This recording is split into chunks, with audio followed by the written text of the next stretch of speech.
Olá, mais uma vez de volta aqui para continuar nossa aula, né? Sem mais delongas, vamos passar mais sobre o ensinamento de Jesus, exatamente o que ele passava aos seus discípulos, aos seus apóstolos. Conceito sobre reino do céu. Segundo as escrituras hebraicas, os profetas apresentam o reino de Deus como uma realidade presente, uma esperança futura, quando em sua plenitude ocorreria com o aparecimento do Messias, assim como ensinava João Batista. O conceito judeu posterior de um reino mundial e transcendental, de origem sobrenatural e cuja inauguração seria miraculosa. Pouco antes da vinda de Jesus à Terra, os judeus combinaram e confundiram todas essas ideias sobre o reino com o seu conceito apocalíptico sobre a vinda do Messias para estabelecer a idade do triunfo dos judeus. O reino do céu, como tem sido entendido e mal entendido durante séculos da era cristã, abrange 4 grupos distintos de ideias: o conceito dos judeus, o conceito dos persas, o conceito da experiência pessoal de Jesus, o reino do céu dentro de vós, os conceitos confundidos que os fundadores e promulgadores da cristandade têm buscado inculcar no mundo. Então, naquela época, existiam 4 conceitos sobre o reino de Deus. Mais cedo ou mais tarde, um outro João Batista, maior ainda, deverá surgir e proclamar que o reino de Deus está à mão, querendo com isso referir-se a um retorno ao conceito altamente espiritual de Jesus, o qual proclamou que o reino é a vontade do seu Pai no céu, dominante e transcendente no coração daqueles que creem, e fazendo tudo isso sem referir-se de nenhum modo à igreja visível na terra, nem à antecipada segunda vinda de Cristo. Então, nos é dito pelo livro que mais cedo ou mais tarde algum profeta retornará aqui a Urântia. E isso é muito bom, né? O reino, como Jesus o concebeu, fracassou amplamente na terra.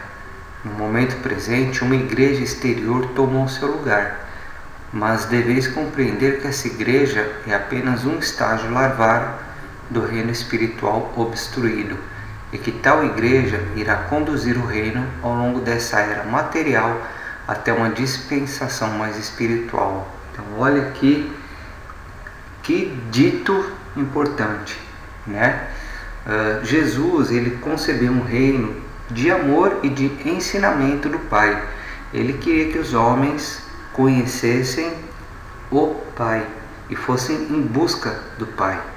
Mas o que aconteceu?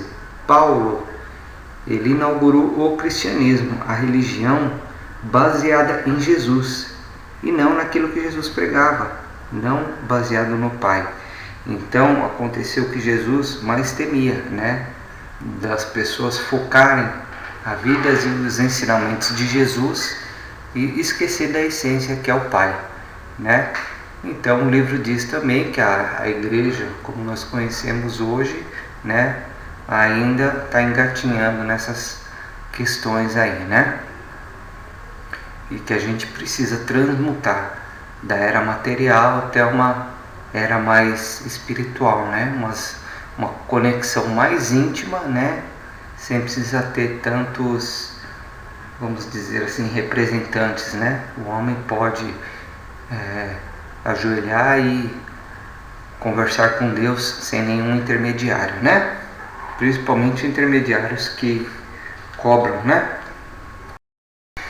Na qual os ensinamentos do Mestre podem desfrutar de uma oportunidade mais plena para desenvolver-se. Assim, a chamada Igreja Cristã torna-se a crisálida dentro do qual o reino, segundo o conceito de Jesus, está agora adormecido. Fato. Ensinando em Lívias. Na quinta-feira, bem cedo, Jesus chamou André e disse: desperta teus irmãos, tenho algo a dizer a eles. Jesus sabia sobre as espadas e quais dos seus apóstolos as tinham recebido e estavam portando tais armas, mas nunca revelou ter conhecimento dessas coisas. Depois que Jesus foi ameaçado em Cafarnaum, que tentaram jogar ele lá do penhasco, Pedro e alguns apóstolos começaram a andar armados com espadas, mas estavam escondidas, né? Ninguém disse a Jesus, mas Jesus sabia. Meus filhos, haveis estado comigo por um bom tempo, e eu ensinei-vos muito do que é necessário a estes tempos, mas eu gostaria agora de prevenir-vos para que não ponhais vossa confiança nas incertezas da carne, nem na fraqueza da defesa humana, as provações e testes que teremos diante de nós. Estamos indo a Jerusalém, onde, como sabeis, o Filho do Homem já foi condenado à morte, né? Então, assim, Jesus havia sido condenado à morte pelo Sinédrio, por aquelas acusações ditas na última aula, né? E por conta disso, os apóstolos estavam com receio, né, com medo, se armando de espadas, né? Mas Jesus preveniu que nada disso seria necessário. E novamente estou dizendo que o Filho do Homem será entregue às mãos dos sacerdotes e principais dirigentes religiosos, e que eles o condenarão e então o colocarão na mão dos gentios. E assim zombarão do Filho do Homem, até mesmo cuspirão neles, e o açoitarão e o levarão à morte. Vejo quanto isso é revelador. Jesus sabia tudo que iria acontecer com ele de antemão e já tinha avisado aos apóstolos. Mas acontece que os apóstolos achavam que isso era figura de linguagem, que isso jamais aconteceria de fato. Então Jesus já tinha a visão do seu destino. E quando matarem o Filho do Homem, não vos consternais, pois eu vos declaro que ao terceiro dia ele ressuscitará. Cuidai de vós mesmos e lembrai-vos daquilo sobre o que vos preveni. E novamente os apóstolos ficaram assombrados, atordoados, mas não chegaram a tomar a sua palavra literalmente.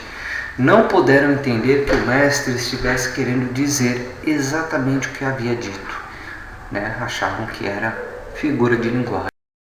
Estavam tão cegos pela crença persistente em um reino temporal na terra, com quartéis centrais em Jerusalém, que simplesmente não podiam ou não queriam permitir a si próprios aceitar as palavras de Jesus como sendo literais. Eles não acreditavam na possibilidade de que Jesus morresse, pensando que, sendo ele a ressurreição e a vida, o consideravam imortal e já triunfante sobre a morte, né? Por conta dos milagres que fez. Então, voltando-se aos seus apóstolos, Jesus disse: desde os tempos da antiguidade os profetas têm perecido em Jerusalém, e será apenas conveniente que o Filho do Homem vá até a cidade da casa do Pai para ser oferecido como o preço do fanatismo humano, como resultado do preconceito religioso e da cegueira espiritual. Enquanto Jesus passava, Jesus distribuía alegria em todos os lugares por onde passava. Estava cheio de graça e de verdade. E seus seguidores nunca se cansavam de admirar-se com as palavras agradáveis que vinham de sua boca. A bondade sempre leva ao respeito, mas quando é desprovida de graça, muitas vezes repele o afeto. A bondade é universalmente atraente apenas quando é cheia de graça. A bondade torna-se eficaz apenas quando é atraente. Ele inspirava uma confiança profunda e uma coragem robusta em todos os que desfrutavam da sua companhia. Quando sorria diante de um homem, aquele mortal experimentava uma capacidade maior para resolver os seus múltiplos problemas. Ele dispensava e espalhava saúde e felicidade, natural e graciosamente, na sua jornada pela vida. Era literalmente certo que ele caminhava fazendo o bem. E cabe aos seguidores do Mestre, em todas as idades, aprender a ministrar à medida que passam para fazer o bem, sem egoísmo, enquanto vão cumprindo seus deveres diários. Então olha que bacana essa mensagem dita pelos Espíritos para nós, né? Nós que somos seguidores de Jesus, não importa a idade e a época, precisamos aprender a ministrar o nosso tempo, né? Em fazer o bem, enquanto a gente cuida da nossa vida, da nossa rotina, das questões materiais, que também são necessárias. A partida para Jerusalém. Um rei guerreiro sempre entraria em uma cidade montado em um cavalo. Um rei, em uma missão de paz e de amizade, sempre entraria montado em um asno. Jesus não queria entrar em Jerusalém como um homem montado em um cavalo, mas queria entrar pacificamente e com boa vontade, montado em um jumento como o Filho do Homem. Por isso que ele entrou em Jerusalém com a purificação do templo. Um imenso tráfico comercial havia surgido em função das cerimônias, na época da Páscoa. Embora fosse permitido que os fiéis trouxessem os próprios animais do sacrifício, eles tinham que passar pela inspeção dos inspetores oficiais do templo, a fim de estarem livres de toda mancha, no sentido da pureza. Muitos dos fiéis haviam passado pela humilhação de ter seu animal supostamente perfeito rejeitado pelos examinadores do templo, e assim passou a existir um negócio extenso no qual lucros enormes eram aferidos, e uma parte desse lucro era destinada aos familiares dos altos sacerdotes do poder.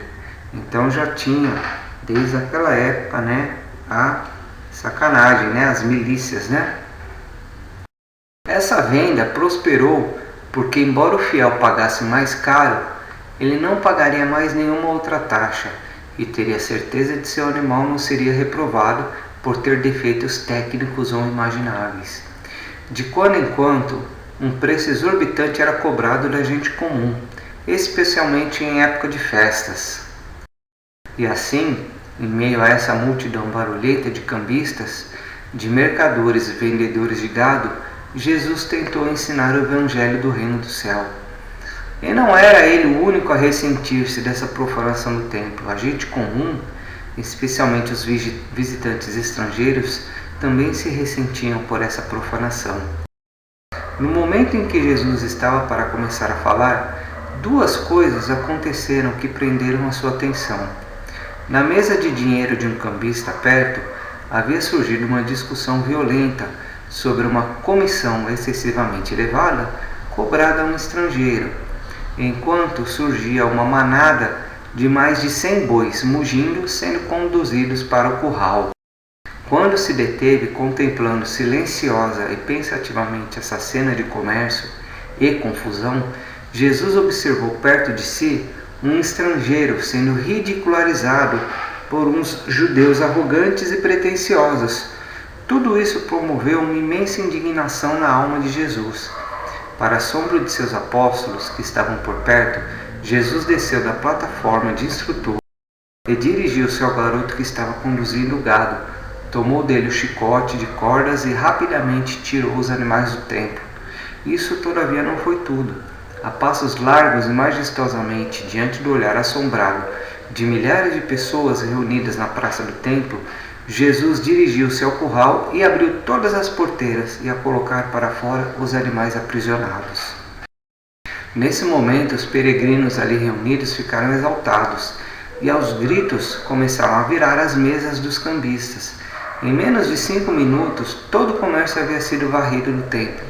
No instante que os guardas romanos surgiram, tudo já havia se aquietado e a multidão já se encontrava comportada. Então vejam vocês, Jesus apenas libertou os animais. Ele não virou as mesas dos cambistas. Foi o povo que se revoltou e fez tudo isso. E assim, Jesus, voltando à plataforma de orador, disse: "A minha casa será chamada de casa de oração para todas as nações, mas fizeram dela um covil de ladrões." Antes que Jesus pudesse dizer algo a mais, um grande grupo de jovens cantou hinos de gratidão e louvação pela expulsão dos mercadores profanos.